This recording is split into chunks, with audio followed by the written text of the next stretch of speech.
que vous pouvez vous présenter rapidement? Oui, tout à fait. Alors moi, Christophe, donc je suis en MSIA au CESI et on prépare le 4L Trophy. Donc moi c'est Guillaume, donc comme Christophe je suis dans la même classe en MSIA au CESI et donc je suis son copilote pour le 4L Trophy. D'accord. Vous pouvez présenter maintenant votre équipe qui vous encadre, qui vous entourera pendant le 4L Trophy? Alors on part tous les deux déjà. Ensuite on a pas mal d'assistance mécanique qui prépare avec nous l'événement. Donc on a 2-3 mécanos, on a un garage qui s'occupe de nous. Donc, pour être opérationnel et le plus fiable possible pendant l'événement. Est-ce qu'avant le CESI, vous connaissiez déjà le 4L Trophy? Je ne connaissais pas du tout le 4L, enfin on ne connaissait pas du tout le 4L Trophy. Enfin, toi peut-être un peu plus peut-être. Non, un petit peu, j'en avais entendu parler, mais... Mais en fait moi j'ai appris grâce en fait à des amis qui font partie de la classe, d'une autre classe. Et voilà, et je trouvais que c'était une super aventure humaine et à se lancer là-dedans. Avec toi notamment. Et du coup, est-ce que vous aviez déjà une 4L avant? On n'avait pas de 4L, non. On en a acheté une pour l'occasion. Juste pour ça. Vous la gardez après? Il y a des chances. Les motivations, du coup, pourquoi vous avez décidé de participer? Alors pourquoi on a décidé de participer au 4L Trophy? Parce que pour l'ambiance. Il y a l'ambiance, mais c'est aussi un sacré projet en fait derrière. Bon, il y a le but humanitaire qui est, je pense, qui est très important, qui est assez louable, mais il y a aussi un vrai projet de mise en place Logistique. Préparation de la 4L, recherche des sponsors. Voilà, enfin. Il y a beaucoup de choses à faire. Ouais, il y a pas mal de choses à faire. Vous pouvez rappeler le but humanitaire de ce raid? Alors le 4L Trophy, en premier lieu, c'est un but humanitaire. Donc le but est d'apporter des fournitures scolaires aux enfants du désert, aux enfants les plus démunis du sud marocain. Vous savez combien de temps ça va durer? Ça dure 10 jours. Le 4L Trophy dure 10 jours, donc en partant de Paris et 10 jours plus tard à Marrakech. En fait, on va dire que le 4L Trophy commence vraiment dès qu'on arrive au Maroc. Alors après, on a un circuit qu'on doit respecter. On ne connaît pas encore du tout le circuit, mais ça dure à peu près une semaine. Après, pour descendre jusqu'au Maroc, on a à peu près pour 2 jours. Entre Poitiers, donc le départ c'est à Poitiers. On ne sait pas si c'est à Poitiers encore. Hein? On ne sait pas si c'est encore à Poitiers. Si, c'est à Poitiers. On sait. Si, on sait. Non, on ne sait pas. Si, on sait. Non.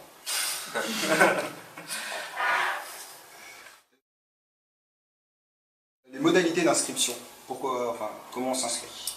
Alors, comment on s'inscrit au 4L Trophy? Simplement sur internet, on remplit un bulletin de préinscription, donc avec un chèque d'acompte, environ 400 €. Et ensuite, l'inscription définitive se fait à peu près au mois de décembre, où là, on va verser les 3000 € qui restent à payer. D'accord. Du coup, au niveau financier, vous avez des sponsors, vous payez de votre poche ou... Il y a les deux. On cherche des sponsors. La difficulté, c'est de trouver des sponsors, justement. On a trouvé certains sponsors pour l'instant, mais c'est pas encore, on n'a pas encore tous les sponsors qu'il faut pour tout financer. Donc au niveau des financements, donc il y a l'inscription, il n'y a pas que ça aussi, il y a aussi la réparation du véhicule, enfin la préparation du véhicule, j'ai envie de dire. Il y a tous les frais sur place. Tous les frais sur place, les fournitures scolaires, tous les prérequis qu'on a de sécurité à emmener au 4L Trophy, etc., etc. Donc ça comprend à peu près un budget en tout de 10 000 € environ. Voilà. Et le 4L Trophy est ouvert à tout le monde ou il faut des spécificités? Alors pour s'inscrire au 4L Trophy, il faut être étudiant et il faut être âgé entre 18 et 28 ans. Bonjour, pouvez-vous vous présenter?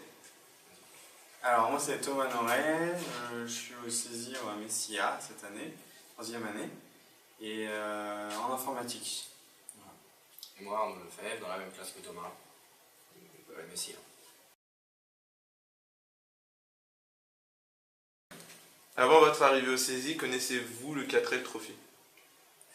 Alors ouais, je connaissais 4L Trophy parce que j'ai un parcours un peu atypique, donc j'ai fait 4 ans de mécanique automobile à l'école du Garac, donc comme ils participaient tous les ans, c'est là où j'ai pour la première fois connu cette course.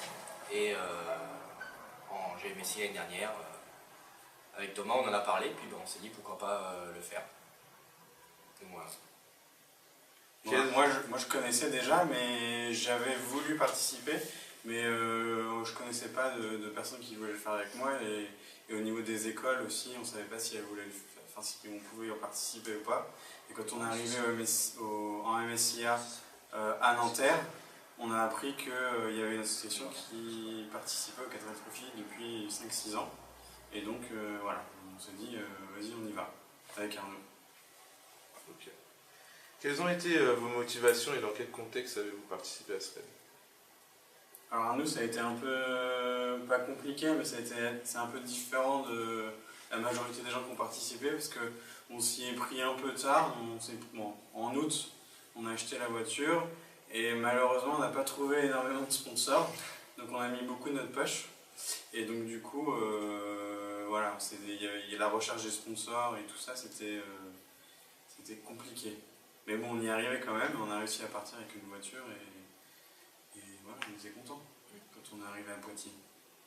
Avec la voiture au milieu des 3000 autres 4L qui étaient là-bas déjà. Et combien de temps a duré ce rallye? À peu près 10 jours. 10 jours.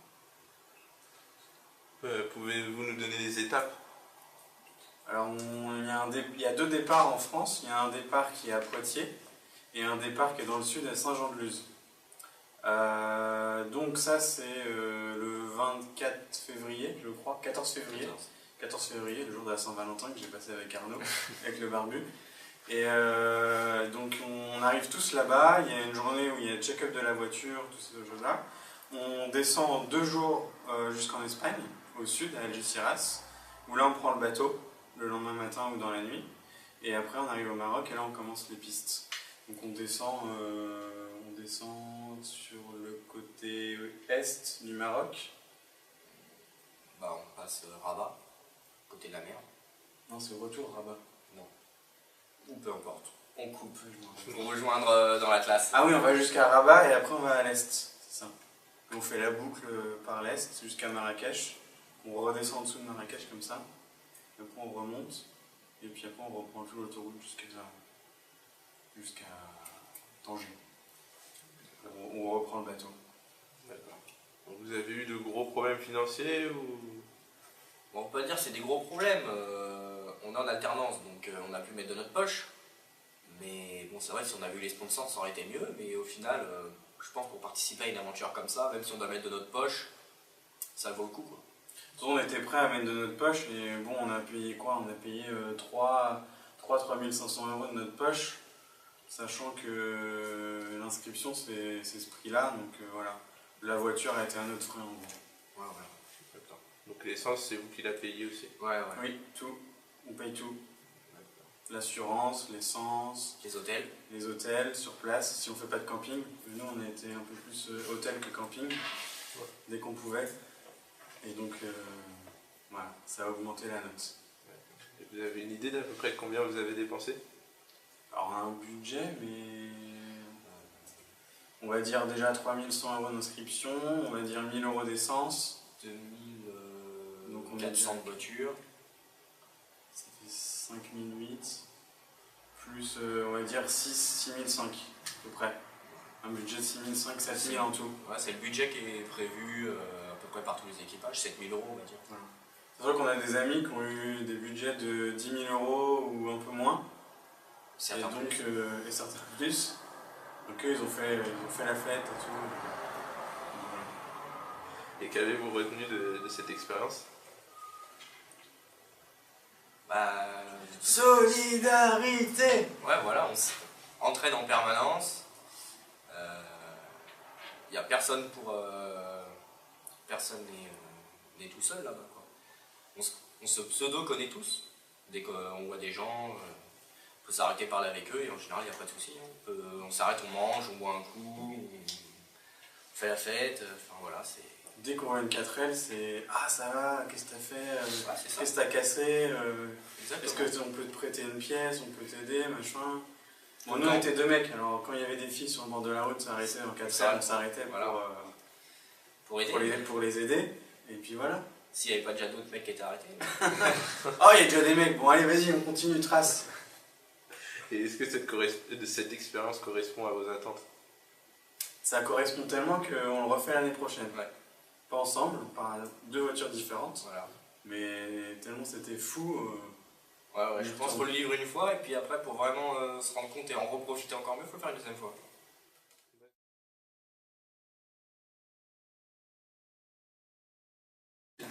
Président Donc, Les 4 Roses des Sables. Gros saisie, voilà, il y a une association, les 4 Roses des Sables, qui cherche à réunir tous les équipages de l'école, de façon à pouvoir déjà négocier les subventions de la part de l'école, s'entraider entre nous, pouvoir essayer de nous aider au point de vue aussi bien mécanique que sponsor, on peut toujours se refiler des tuyaux, etc.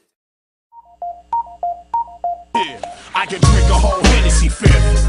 Some call that a problem, but I call it a gift. Exhibit make the whole continent shift. Deal, you invade your territory in a blaze of glory, a soldier story. Living off